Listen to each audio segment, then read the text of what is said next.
ఉమ్మడి ఆదిలాబాద్ జిల్లాలో అభివృద్ధి పనులు వేగవంతం చేయాలి. ఉమ్మడి ఆదిలాబాద్ జిల్లా పరిధిలో జరుగుతున్న అభివృద్ధి పనులను వేగంగా పూర్తి చేయాలని రాష్ట్ర గ్రామీణ అభివృద్ధి, పంచాయతీరాజ్, మహిళా, శిశు సంక్షేమ శాఖ మంత్రి డి. అనసూయ సీతక్క అధికారులను ఆదేశించారు. శనివారం కలెక్టరేట్ సమావేశ మందిరంలో పంచాయతీరాజ్, మిషన్ భగీరథ, మహిళా, శిశు సంక్షేమంపై ఉమ్మడి జిల్లా అధికారులతో నిర్వహించిన సమీక్ష సమావేశంలో మంత్రి పాల్గొన్నారు. ముందుగా జిల్లా కలెక్టర్ కార్యాలయానికి చేరుకున్న మంత్రికి పోలీసులు గౌరవ వందనం ఇచ్చారు. అనంతరం మహిళా పోలీసులచే ప్రత్యేకంగా ఏర్పాటు చేసిన శివాంగి బృందాన్ని మంత్రి లాంఛనంగా ప్రారంభించారు. ఇది రాష్ట్రానికి ఆదర్శంగా నిలుస్తుందని కొనియాడారు.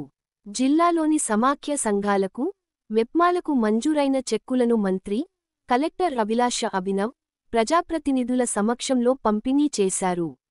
బ్యాంకు లింకేజీ, రుణాల మంజూరు, వసూలులో నిర్మల్ జిల్లా ప్రగతిశీలంగా ఉందని మంత్రి ప్రశంసించారు.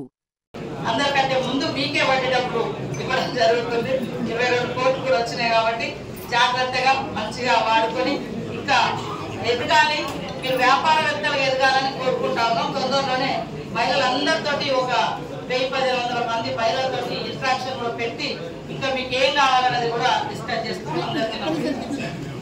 జిల్లా నిలబాద్ నుంచి వచ్చిన అందరూ ఆఫీసర్స్ కి, ఆర్డబ్ల్యూఎస్ శాఖ, పంచాయతీరాజ్ శాఖ, విమెన్ అండ్ చైల్డ్ డెవలప్మెంట్, ఇంకా ఇతర అధికారులకి కూడా నా తరఫు నుంచి చాలా చాలా ధన్యవాదాలు, ఇంకా శుభాకాంక్షలు.